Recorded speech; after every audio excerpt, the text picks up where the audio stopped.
Good morning, Wind Chasers. Welcome to another episode of Chasing the Wind. I'm Pastor Mark.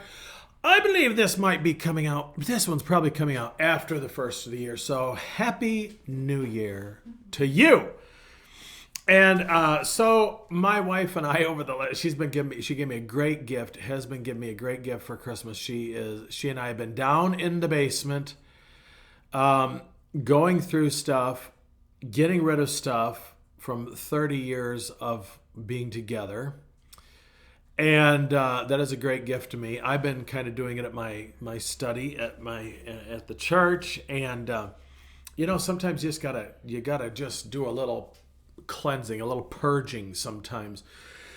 But in that process, my wife said, "Hey, I think these are yours," and they are Post-it notes. I like little Post-it notes, and I put them around, and sometimes that's how I preach too. You'd be surprised how I get a sermon out of anything sometimes. But anyway, it's not about me. It's about the Holy Spirit. The Holy Spirit doing His thing. So anyway, there was one that I found, and I don't know where I got this phrase. Usually, I would get it from reading a book or something. Didn't write down the book, but it doesn't matter. It is a Latin phrase that I ran across, and it felt like the Holy Spirit was saying, "Mark, here's some things that you can we can explore together for all the Wind Chasers." So I'm going to give you my best Latin shot at this. I cannot say I'm a Latin scholar, but I think Latin is a pretty language. But I believe this is how you say it: Dum vivamus vivamus. It'd be D-U-M, new word, V-I-V-I-M-U-S, new word, V-I-M-A-M-U-S.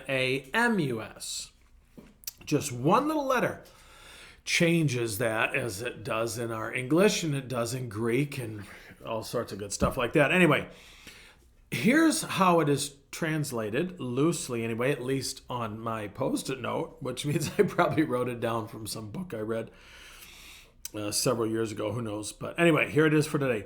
While we live, let's live. Wow.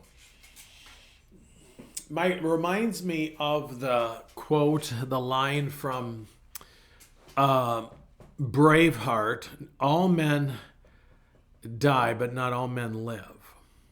Not all men live. Are you living? And I'm not talking in some sort of, I want to use the word stoic way, some sort of wild living. I'm not talking about that. Are you really living? The last few years have just sucked the life out of us with quarantines and this fear. And fear is not we are to fear the Lord, but that's referring to respect. A fear that paralyzes us and is a spirit that is not of God. First Timothy says God did not give us a spirit of fear. It might be Second Timothy. It's not Third Timothy, but it might be First or Second Timothy. You'll get that in a minute. God did not. Paul says to Timothy, God did not give us a spirit of fear, but a spirit of love, power, and of sound mind. But we have lived that way, and fear paralyzes us. Fear paralyzes us. And it locks us up, fight, flight, or freeze. And so I ran across this, and I probably wrote this down because it was very important to me at the time. And it kind of just made me think a little bit about where I'm at right now, because I have found myself feeling a little stalled out. Maybe the carburetor was gummed up a little bit or something. I'm not sure.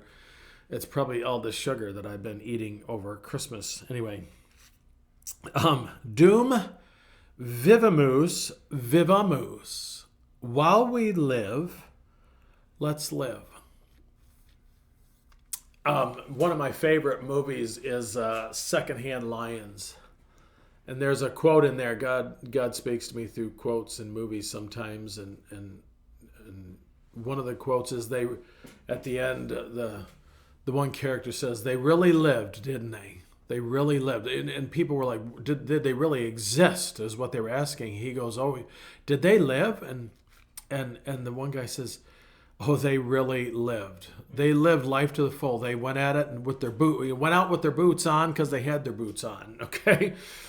And they just engaged life. And so many times we can live in fear. And these days, people are having to choose whether, well, I'd like to live a little fuller, Mark. I'd like to do this, that, or the other thing, but I got to buy food or I got to buy gas or this sort of thing. I get that. I really do. I've noticed that little pinch myself on some things. And so, but do we have to? It's like you don't have to have toys to play. You have to have an imagination to play, and you have to have a willingness to play and to let go. That's why they can do all they want to pull guns away from people. But I'm going to tell you something. As long as the little boy has an index finger and a thumb, there will be a gun. Okay? You just aren't going to stop it. It is not going to happen. But to really live, we kind of get to decide that. What does it mean for me to live? For me to live, it might be having a cup of coffee with a good friend. For me to really live is to do these videos and to maybe encourage you a little bit. For me to live is to go over and help neighbor Dave and watch the look on his face when he says, "You got to come over and help me split wood." And I joked with him, I can't because my arthritis, but then I go over and I help him stack the wood. And the look on his face was timeless for me. That's living for me. That's just living. Here was the real fun part, was to stand over. He has a utility vehicle side by side, and he has a little trunk or a little bed on the back, I should say.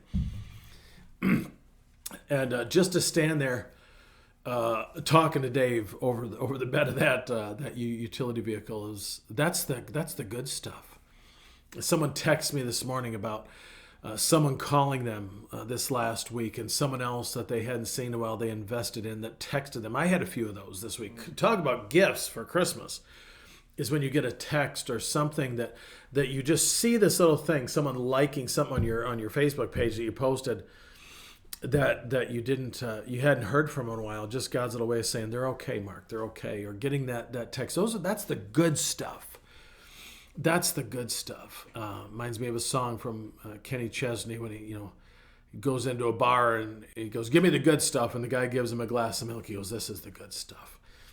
He starts talking about the stuff that is the good stuff in life. And the good stuff in life is not the stuff. It's the experiences. It's the moments that we live. And so what's it mean to live? To live is to whatever it looks like for you, but it's to invest in that person, in that moment. And to have that moment and you walk away saying, wow, that was one for the books. That was one for the books.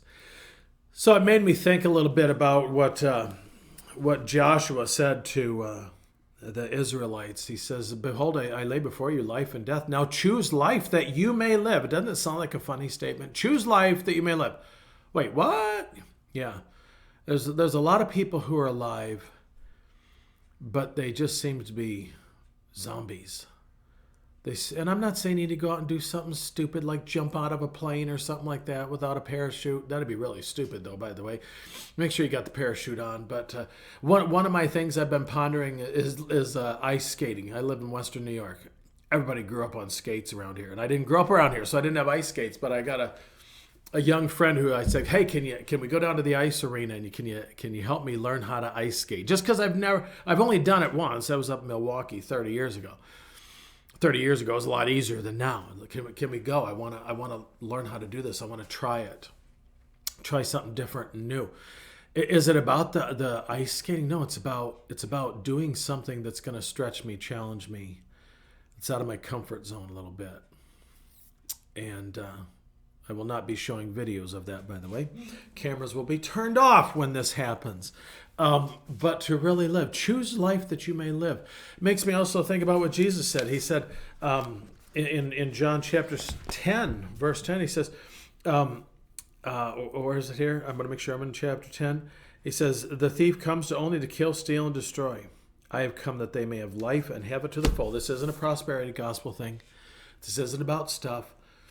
This is about life with Christ and doing the things that with him, and that he wants you to do, that we get to join into his work and to really live with him. And so that's the good stuff, people. So I'm going to leave it right there for you, Wind Chasers. Give you a little Latin phrase for you to remember.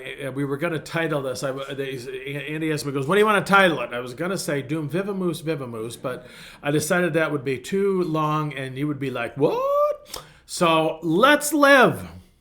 Let's live, people, and truly live the life that God has for us.